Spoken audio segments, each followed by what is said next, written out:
انسان کی نحوست کا تعلق اس کے اپنے عمل سے ہے، جبکہ عموماً وہ یہ سمجھتا ہے کہ نحوست کہیں باہر سے آتی ہے۔ چنانچہ وہ کبھی کسی انسان کو، کبھی کسی جانور کو، کبھی کسی عدد کو اور کبھی کسی مہینے کو منحوس قرار دینے لگتا ہے۔ عربی میں نحوست کے لیے لفظ طیرہ استعمال ہوتا ہے جو طیرن سے ہے، جس کے معنی ہے پرندہ۔ عرب چونکہ پرندے کے اڑانے سے فال لیتے تھے، اس لیے طائر بدفعلی کے لیے استعمال ہونے لگا، یعنی برا شگون، بیڈ اومن۔ اسلام میں کوئی دن، جگہ یا انسان منحوس نہیں، بلکہ دراصل وہ انسان کا اپنا طرز عمل، رویہ، اخلاق اور طریقہ ہوتا ہے جو اس کے لیے مختلف آزمائشوں کا سبب بن جاتا ہے۔ ارشاد باری تعالی ہے، ما اصابک من حسنۃ فمن اللہ وما اصابک من سیئۃ فمن نفسک۔ کوئی بھلائی جو تمہیں پہنچے تو وہ اللہ کی طرف سے ہے، اور کوئی برائی جو تمہیں پہنچے وہ تمہارے اپنے نفس کی طرف سے ہے۔ عام طور پر انسان یہ سمجھتا ہے نحوست باہر سے آتی ہے، یہ انسان منحوس آ گیا، یہ بلی کالی منحوس ہے، اس نے رستہ کاٹ دیا، اور یہ کوا بڑا منحوس ہے کالا، یہ بول پڑا، اور یہ فلاں عورت بیوہ ہے تو وہ بڑی منحوس ہے کیونکہ اس کی وجہ سے اس کا شوہر مر گیا، وغیرہ وغیرہ۔ یہ سب باتیں بیکار کی باتیں ہیں۔ نحوست باہر نہیں ہوتی، نحوست انسان کے اپنے اندر ہوتی، اور اپنے اندر کس وجہ سے ہوتی ہے؟ اس کے اپنے عمل کی وجہ سے۔ ہمیں اس مہینے کے بارے میں خصوصی طور پر پتہ ہونا چاہیے، اور پھر جو توہمات اور شگون اور جو غلط قسم کی باتیں ہم نے اس سے منسوب کر رکھی ہیں، ان سب سے ہمیں باہر نکلنا چاہیے۔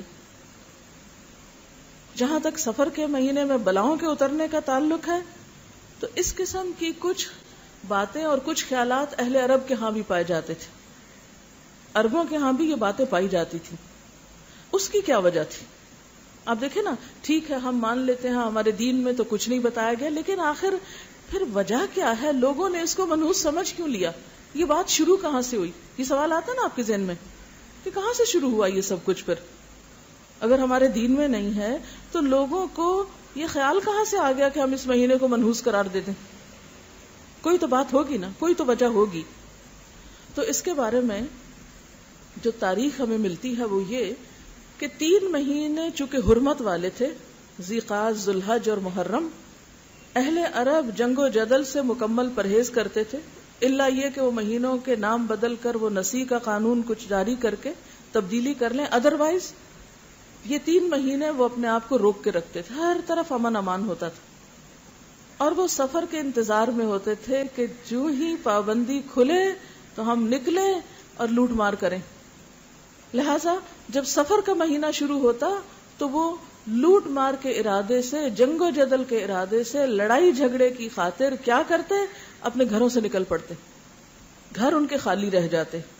تو عربی میں سفر المکان کہتے ہیں گھر کے خالی ہونے کو۔ اور گھر کیوں خالی ہوتے تھے؟ کیونکہ وہ کنبے قبیلے سارے مل کے اکٹھے ہو کے جنگ و جدل کے لیے نکل جاتے تھے۔ اب ان لوگوں نے جب عام طور پر دیکھا کہ اس مہینے میں لوگ قتل بہت ہو جاتے ہیں، گھروں میں بربادی ہو جاتی ہے، گھر خالی ہو جاتے ہیں، تو انہوں نے کہا یہ مہینہ ہمارے لیے بڑا منحوس ہے، کہ اس میں بڑی بربادی ہوتی ہے۔ اب ان کی عقل ماری گئی، انہوں نے یہ نہیں سوچا کہ گھر برباد کیوں ہوتے ہیں، ویران کیوں ہوتے ہیں؟ ہمارے اپنے عمل کی وجہ سے ہوتے ہیں، لڑائی جھگڑے کی وجہ سے ہوتے ہیں۔ تو بجائے اس کے کہ وہ اپنے آپ کو قصوروار ٹھہراتے، انہوں نے اس مہینے کو قصوروار قرار دے دیا۔ وہ قرآن پاک میں آتا نا، انا یؤفکون، کہاں سے پھیرے جاتے ہیں، ان کا دماغ کہاں سے گم جاتا ہے۔ تو اللہ سبحانہ و تعالی نحوست کے بارے میں قرآن پاک میں واضح طور پہ فرماتے ہیں، وَكُلَّ إِنسَانٍ أَلْزَمْنَاهُ طَائِرَهُ فِي عُنُقِهِ وَنُخْرِجُ لَهُ يَوْمَ الْقِيَامَةِ كِتَابًا يَلْقَاهُ مَنْشُورًا اقرأ كِتَابَكَ كَفَى بِنَفْسِكَ الْيَوْمَ عَلَيْكَ حَسِيبًا۔ کیا معنی ہے اس کا؟ ہر انسان کا شگون ہم نے اس کے اپنے گلے میں لٹکا رکھا ہے، اور قیامت کے روز ہم ایک نوشتہ اس کے لیے نکالیں گے جسے وہ کھلی کتاب کی طرح پائے گا، اور کیا کہا جائے گا؟ پڑھ اپنا نامہ اعمال، آج اپنا حساب لگانے کے لیے تو خود ہی کافی ہے۔ گویا انسان کا نامہ اعمال کہاں ہے؟ خود اس کی اپنی گردن میں ہے. اور انسان کی نحوست کس میں ہے؟ اس کے اپنے کیے میں، اس کے اپنے عمل میں.